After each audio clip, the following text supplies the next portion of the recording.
Halo semua, Assalamualaikum. Selamat datang kembali di YouTube channel Wen Antoni dalam kisah terbaru Malapetaka Hidup dari Hasil Pesugihan. Sebelum kita masuk ke ceritanya, saya ingin mendoakan teman-teman dimanapun berada, semoga selalu dalam keadaan sehat walafiat. Amin amin ya robbal alamin. Dan kita masuk ke ceritanya. Tahun 2017 menjadi masa keemasan bagi Sari Wulandari, seorang wanita berusia 29 tahun yang namanya tengah bersinar di sebuah kota di Jawa Barat. Suaranya yang lembut, logatnya yang khas, dan cara bicaranya yang percaya diri membuatnya menjadi penyiar radio paling digemari di kota itu. Ia bukan sekedar pembawa acara, ia adalah sosok yang hidupnya seakan selalu cerah di mata pendengar. Setiap pagi, ribuan orang mendengarkan suaranya lewat gelombang udara. Sementara sore harinya, ia menjadi MC di berbagai acara besar, mulai dari peluncuran produk hingga festival kampus. Namun di balik sorot lampu dan tepuk tangan penonton, hidup Sari tak seindah bayangan orang. Ia adalah tulang punggung keluarga. Sejak ayahnya meninggal 5 tahun lalu, ia menanggung biaya pengobatan ibunya yang menderita komplikasi jantung dan paru, serta kebutuhan adiknya, Dinda, yang sedang kuliah di Malang. Hidupnya nyaris tanpa jeda. Pagi bekerja di studio radio, malam tampil di acara, lalu dini hari baru tiba di kosan mungilnya di bilangan kota tersebut. Semua dijalani tanpa keluhan. Ia hanya ingin keluarganya tidak kekurangan. Sari jarang memikirkan urusan cinta. Baginya, cinta adalah kemewahan yang tak sempat disentuh. Tapi semua berubah saat Bima datang. Ia adalah narasumber di salah satu acara radionya. Seorang pengusaha muda di bidang teknologi yang punya pesona kalem dan tutur sopan. Saat pertama kali berbincang di ruang siaran, Sari langsung merasa ada sesuatu yang berbeda. Tatapan mata Bima menenangkan, dan suaranya seolah menyalurkan kehangatan yang tak pernah ia rasakan sebelumnya. Setelah acara, Bima sering mengirim pesan, awalnya membahas pekerjaan, tapi perlahan berubah menjadi obrolan pribadi tentang keluarga, mimpi, bahkan kesepian. Dari sanalah Sari tahu bahwa Bima mengaku bujangan, sedang fokus membangun karir dan merasa kesepian di kota besar. Kedekatan itu berkembang diam-diam. Mereka sering makan malam sepulang siaran, berbagi keluh kesah, hingga akhirnya hubungan itu berubah menjadi sesuatu yang lebih dalam. Sari tahu ia seharusnya berhati-hati, tapi setelah bertahun-tahun hidup hanya untuk bertahan, perhatian dan kelembutan Bima terasa seperti oase di padang kering. Ia jatuh hati. Dalam setiap sapaan Bima, ia menemukan harapan baru, harapan akan kehidupan yang tak sekedar bekerja dan menanggung beban keluarga.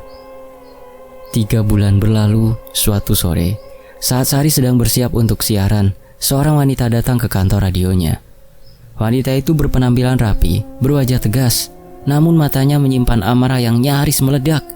Ia memperkenalkan diri sebagai Lestari, istri sah Bima. Ruangan seketika mendingin. Lestari menunjukkan foto-foto kebersamaan Bima dan Sari, tangkapan layar percakapan mereka, hingga surat nikah yang masih sah terdaftar. Semua bukti terpampang jelas. Sari terpaku. Ia tak bisa bicara, tak bisa menyangkal. Dunia seolah runtuh di hadapannya. Kabar itu menyebar dengan cepat. Dalam hitungan jam, media sosial dipenuhi komentar pedas. Pelakor radio Bandung. Begitu julukan yang menempel di setiap unggahan tentang dirinya. Sponsor acara membatalkan kontrak. Manajer stasiun radio memanggilnya dengan wajah masam.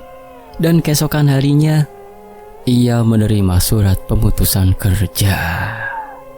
Dalam sekejap, semua yang ia bangun selama bertahun-tahun hancur seperti abu ditiup angin. Dasar Bima brengsek. Sari menutup diri. Ia mematikan ponselnya, menghapus semua akun media sosial, dan berhari-hari hanya berdiam di kamar. Ia tidak berani keluar, tidak berani menatap dunia yang dulu memujanya. Di saat itulah, ia merasakan sesuatu yang ganjil. Mual berkepanjangan dan telah datang bulan. Setelah memeriksakan diri ke dokter, hasilnya membuat tubuhnya gemetar. Ia hamil 3 bulan. Dunia terasa berputar. Ia mencoba menghubungi Bima, telepon, pesan, email, semuanya tak dijawab. Bima menghilang, seolah menelan sumpah yang pernah diucapkannya. Janji akan menikahi dan melindungi Sari. Hari-hari berikutnya menjadi kabut panjang yang menyesakkan. Ibunya di kampung tak tahu apa-apa, sementara adiknya sibuk kuliah. Di kota itu, ia hanya seorang diri, mengandungkan bayi dari lelaki yang bahkan tak berani menemuinya. Ia menatap wajahnya di cermin. Wajah yang dulu penuh percaya diri, kini tampak asing, lelah, dan kosong. Hujan turun malam itu, deras dan dingin. Sari duduk di tepi jendela, menatap lampu kota yang berpendar di kejauhan. Semua suara, tepuk tangan, tawa, dan pujian seolah hanya tinggal gema yang menyakitkan. Ia mulai berpikir, mungkin inilah balasan atas dosa yang tak pernah ia sadari. Dunia yang dulu ia kuasai, kini menelannya bulat-bulat. Dan di tengah keheningan malam yang berat itu, untuk pertama kalinya, Sari benar-benar merasa sendiri, tanpa pekerjaan, tanpa cinta, tanpa arah. Ia tak tahu kemana harus melangkah. Ia hanya tahu bahwa hidupnya yang dulu gemerlap, kini telah padam, meninggalkan luka yang tak mudah disembuhkan. Setelah kehilangan pekerjaannya, Sari hidup dalam ketidakpastian. Hari-harinya berubah suram. Kos kecil yang dulu terasa hangat, kini hanya dipenuhi bayangan kegagalan dan rasa bersalah. Ia menjual apapun yang ia punya demi bertahan hidup. Keluarganya di kampung juga harus minta dikirimi tiap bulan. Akhirnya, utang mulai berdatangan. Tak ada lagi panggilan kerja, tak ada tawaran siaran. Nama Sari telah tercemar oleh skandal. Di mata dunia, ia hanya wanita simpanan yang sudah habis masa gunanya. Suatu pagi yang kelabu, Sari menatap amplop tagihan listrik di meja. Ia mengelus perutnya yang mulai membuncit. Ada kehidupan di dalam sana, tapi hidupnya sendiri seperti berhenti. Dalam diam, ia akhirnya membuat keputusan berat. Pulang ke kampung halaman yang sudah bertahun-tahun tak ia kunjungi. Perjalanan itu terasa panjang dan dingin. Bus malam membawa tubuh letihnya menembus kabut menuju timur. Setibanya di desa, aroma tanah basah dan suara jangkrik menyambutnya. Pemandangan yang jauh berbeda dari gemerlap kota di Jawa Barat. Rumah ibunya berdiri di ujung jalan berbatu. Dindingnya sudah lapuk, catnya mengelupas, dan atapnya bocor di beberapa sisi. Ia menahan tangis ketika melihat ibunya, Bu Marni, terbaring lemah di ranjang bambu dengan tubuh kurus dan batuk yang tak henti. "Duh Gusti, Sari," suara ibunya lirih, nyaris tak percaya. "Iya Bu, aku pulang," jawab Sari, memeluk tubuh tua itu erat-erat. Namun pelukan itu tak sepenuhnya disambut hangat. Dari sudut dapur, Dinda, adiknya, berdiri sambil menatap sinis. "Sampean pulang juga setelah bikin malu keluarga, Mbak," katanya tajam. Sari menunduk. Ia tahu kabar kehamilannya tanpa suami sudah lebih dulu sampai ke telinga warga. Sejak malam pertama, bisikan tetangga sudah terdengar. "Sari anak Bu Marni yang merantau di Jawa Barat ya?" "Iya, katanya hamil di luar nikah itu." Kalimat-kalimat itu menampar harga dirinya setiap kali keluar rumah. Hari-hari berikutnya terasa berat. Ibunya sering kambuh dan butuh pengobatan rutin. Biaya rumah sakit membuat Sari semakin putus asa. Tak ada pekerjaan, tak ada uang, dan tak ada harapan. Ia sering duduk di serambi rumah setiap malam, menatap bintang dengan pikiran kosong. Hidupnya seperti jalan buntu. Suatu sore, datang seorang pria dengan motor tua, berhenti di depan rumah. Pria itu tinggi, berkulit legam, berwajah tegas dengan tatapan tajam, namun penuh rasa iba. Ia adalah Mas Jaka, sepupunya dari pihak ayah.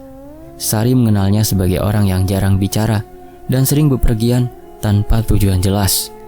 Di desa, orang-orang menyebutnya Jaka Peteng, karena ia sering pulang menjelang malam dengan pakaian basah dan bau tupa. Mas Jaka duduk di teras, memandang Sari yang menunduk diam. "Kau kelihatan sengsara, Ri," ucapnya pelan. Sari menelan ludah. "Hidupku memang sudah habis, Mas. Aku tidak tahu harus apa lagi." Jaka menghela nafas, menatap jauh ke pekarangan yang mulai gelap. "Mungkin kau butuh bantuan, tapi bukan bantuan biasa," katanya perlahan. "Ada jalan lain kalau kau berani." Sari menoleh, keningnya berkerut. "Maksudmu?" "Ada yang bisa menolong, tapi tidak gratis. Nyai Roro Kembang Sore. Beliau pemberi rezeki dari Laut Selatan. Kalau kau jalani ritualnya, dalam semalam hidupmu bisa berubah." Kata-kata itu menancap dalam hati Sari. Ia pernah mendengar nama itu sewaktu kecil, tapi selalu menganggapnya dongeng menakutkan. Pesugihan, begitu orang-orang menyebutnya. Tapi kini, dengan keadaan ibunya yang makin parah dan biaya pengobatan yang tak sanggup ia tanggung, hatinya mulai bergetar di antara ketakutan dan keputusasaan. "Mas, aku tidak bisa," katanya lirih. "Aku hamil. Aku takut dosa yang lebih dari ini." Jaka menatapnya lama. "Justru karena kau sedang hamil, ritual itu pasti bisa berhasil. Nyai suka perempuan yang membawa darah keturunan murni. Itu tanda kekuatan hidup." Malamnya, Jaka memperkenalkan Sari kepada Mbah Rini, seorang perempuan tua yang tinggal di tepi sungai kecil, jauh dari pemukiman. Rumahnya dipenuhi bau kemenyan dan bunga melati. Sorot matanya tajam, namun senyumnya tenang. "Jaka sudah cerita banyak tentangmu," katanya lembut.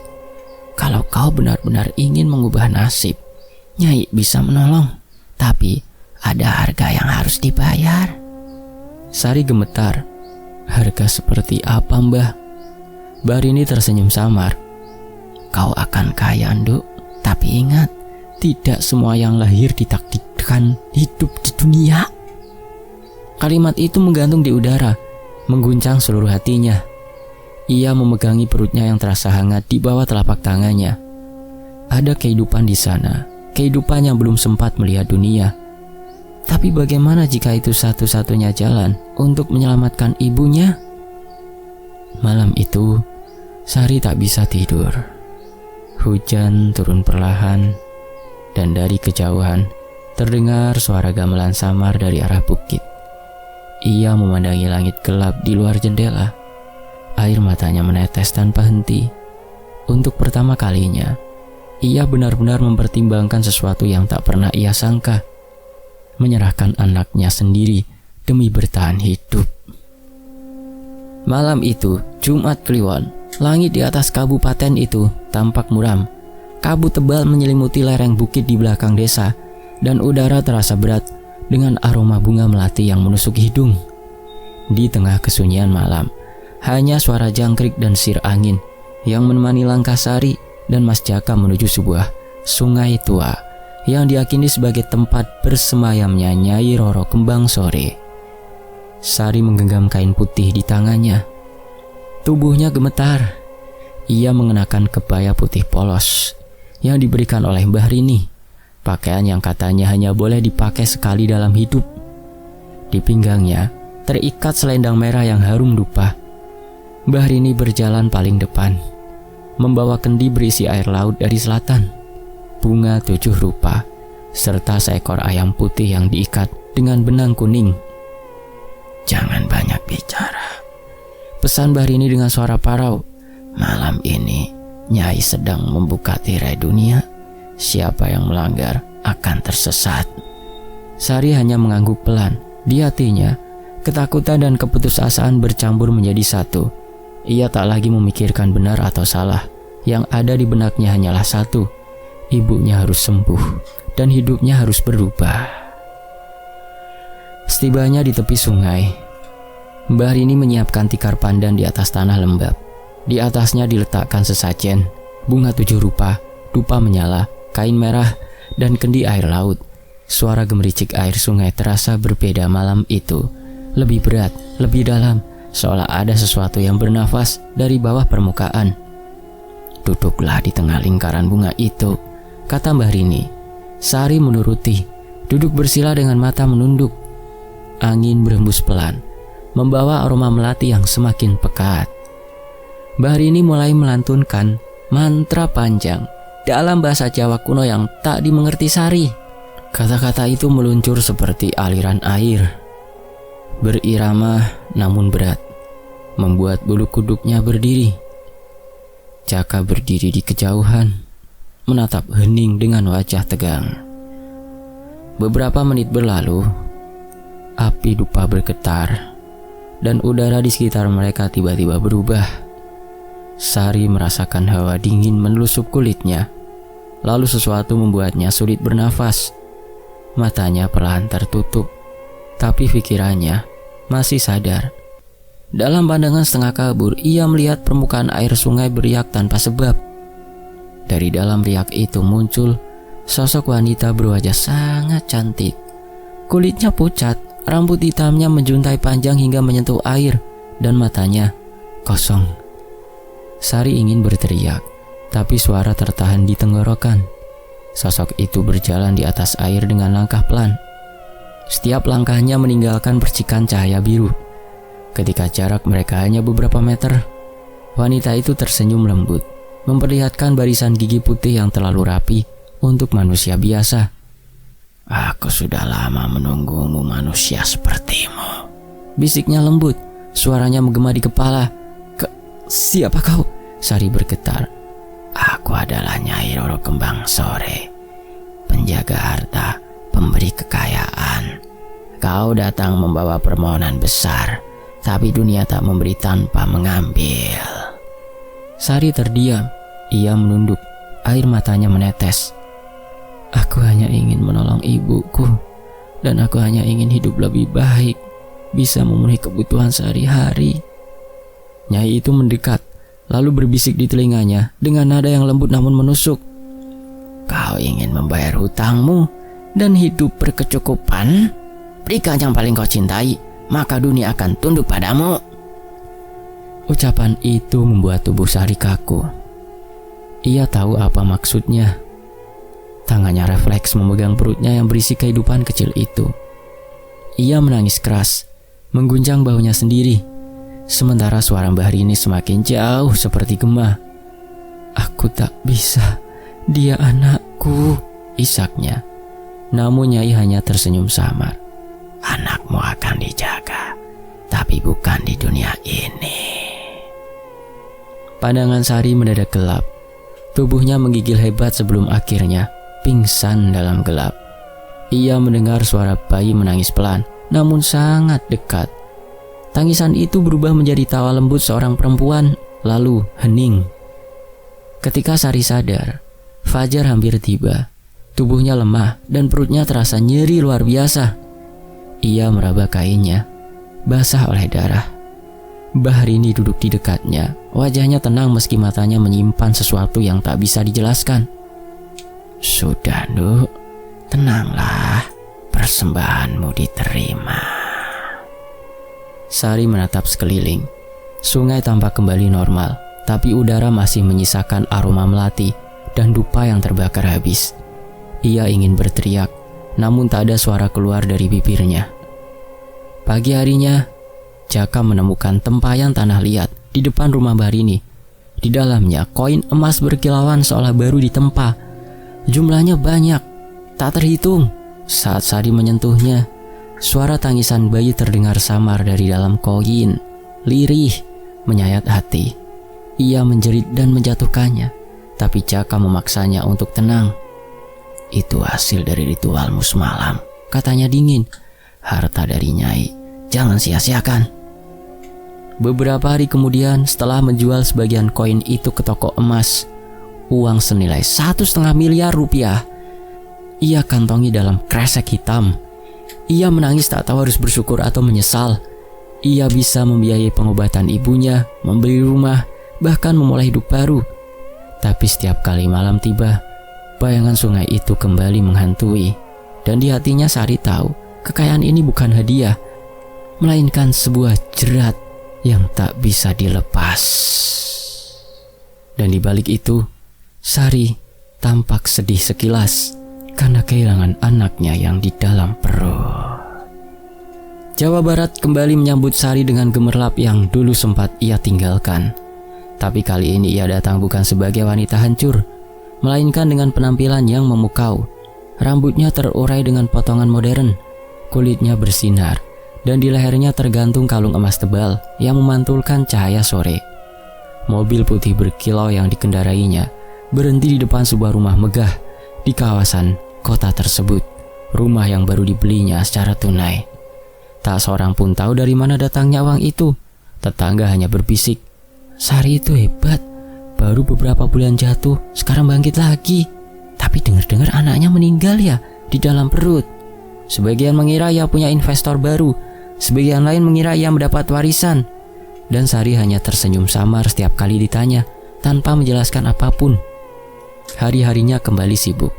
Ia membuka perusahaan event organizer bernama Soraya Kreatif yang langsung sukses besar. Klien-klien lama yang dulu menjauh kini kembali mendekat, memujanya dengan sanjungan palsu.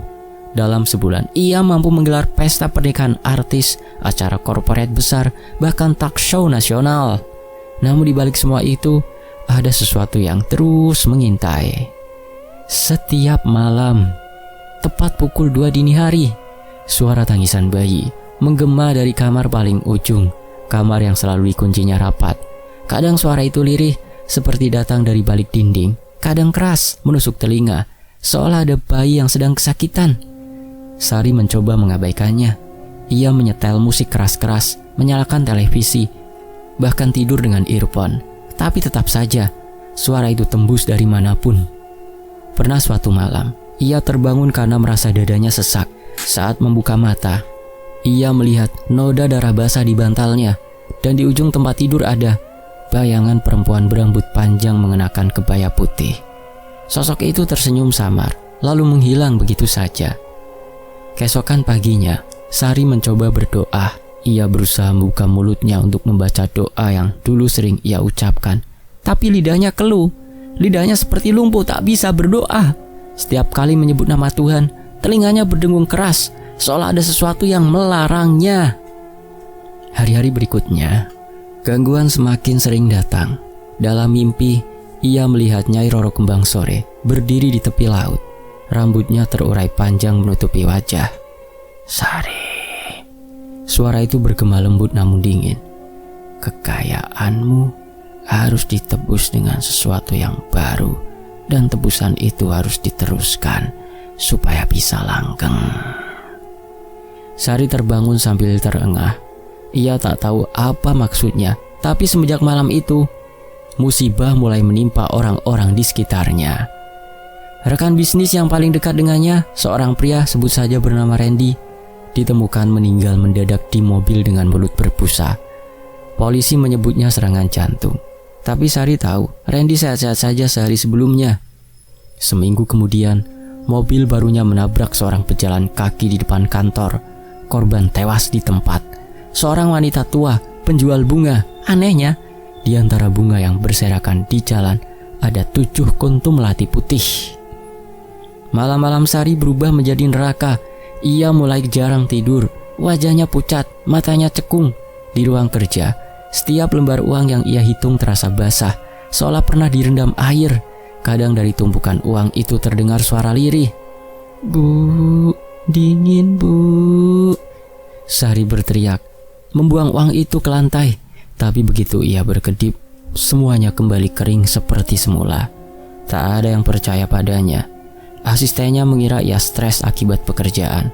Psikolog yang ia datangi menyarankan istirahat.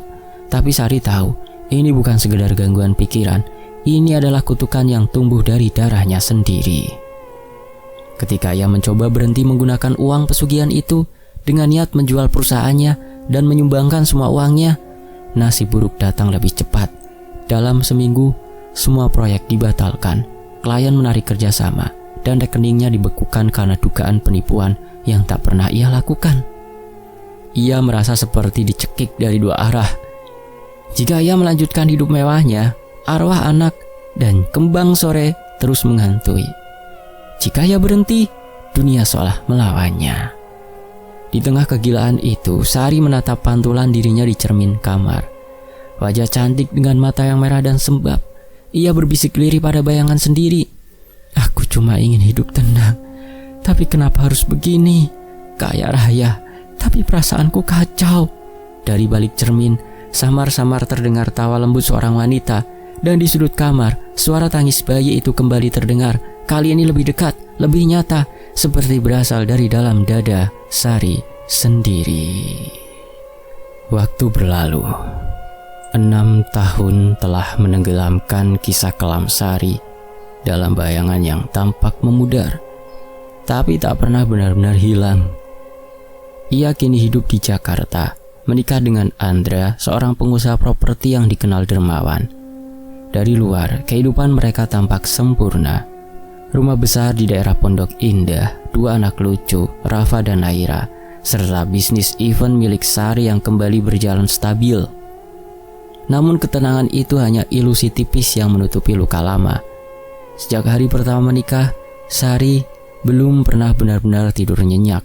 Setiap kali malam turun, suara bayi menangis yang dulu ia dengar di Jawa Barat kembali menggema. Kini berasal dari kamar anak bungsunya. Ia sering terbangun di tengah malam, menatap bayangan gelap di sudut kamar, lalu berbisik, "Aku sudah memberikan persembahan, tolong jangan teror aku." Tapi suara itu tak pernah berhenti. Hingga suatu malam di tahun ke-7 pernikahan mereka, tragedi pertama datang. Naira, anak bungsu berusia 3 tahun, ditemukan tak bernyawa di tempat tidur. Tidak ada luka, tidak ada tanda kekerasan, hanya wajah tenang seperti sedang tidur. Dokter menyebutnya sudden death syndrome. Tapi Sari tahu ada sesuatu yang lebih dari sekedar kematian alami. Ia mencium aroma melati pekat di kamar Naira malam itu. Aroma yang dulu selalu menandai kehadiran Nyai Roro Kembang Sore. Andra mencoba menenangkan istrinya. "Sayang, kau harus kuat. Kita masih punya Rafa, sayang." Namun dalam mata Andra, Sari melihat bayangan ketakutan yang sama. Seolah pria itu mulai merasakan sesuatu yang tak kasat mata di sekitar mereka. 3 bulan kemudian, Andra mengalami kecelakaan mobil di tol Cipularang.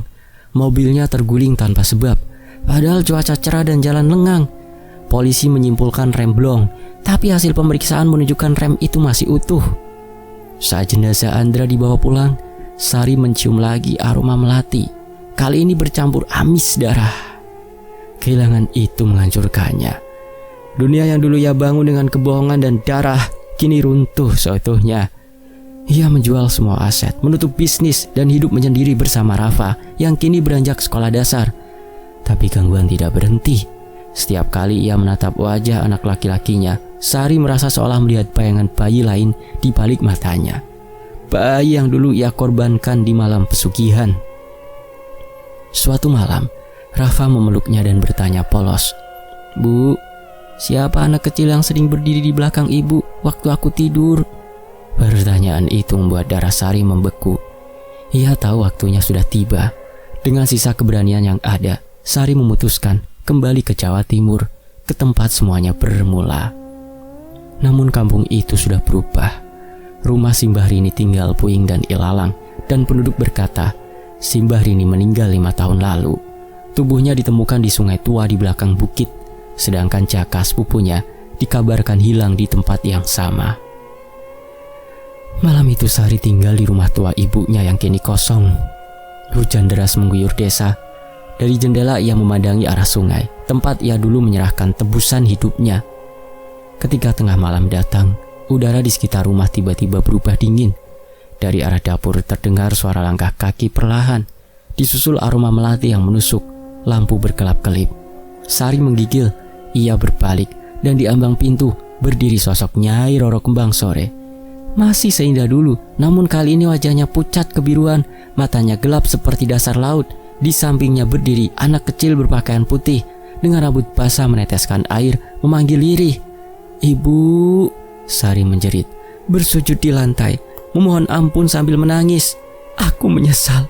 Ambil semua yang kupunya, tapi jangan ambil anakku." Nyai mendekat perlahan, tangannya yang halus mengelus kepala anak kecil itu, lalu menatap Sari dengan senyum dingin. "Janji tak bisa ditebus dengan air mata, Nduk. Apa yang lahir dari darah akan kembali pada darah. Petir menyambar. Angin kencang menerpa rumah hingga pintu berdebum. Sari menjerit sekuat tenaga, tapi suaranya tertelan oleh suara air dari arah sungai. Keesokan paginya, warga desa menemukan rumah itu terkunci dari dalam. Mereka memecah jendela dan mendapati Sari duduk kaku di kursi ruang tengah. Matanya terbuka lebar menatap kosong. Wajahnya tampak tenang. Di pangkuannya terletak setangkai melati putih, dan di depannya setumpuk uang baru senilai miliaran rupiah. Di atas meja ada selembar kertas dengan tulisan tangan rapi. Pesugihan tak pernah membuatmu kaya, hanya mempercepat akhirmu. Di luar rumah suara air sungai terdengar mengalir pelan, dan di antara desir angin pagi, beberapa warga bersumpah masih mendengar suara seorang anak kecil memanggil pelan, "Ibu." Selesai. Demikianlah sebuah kisah, semoga terhibur. Wayne Anthony pamit undur diri. Sampai jumpa di kisah berikutnya. Mohon maaf jika ada salah intonasi. Terima kasih ya. Sampai jumpa. Wassalamualaikum. Alhamdulillah.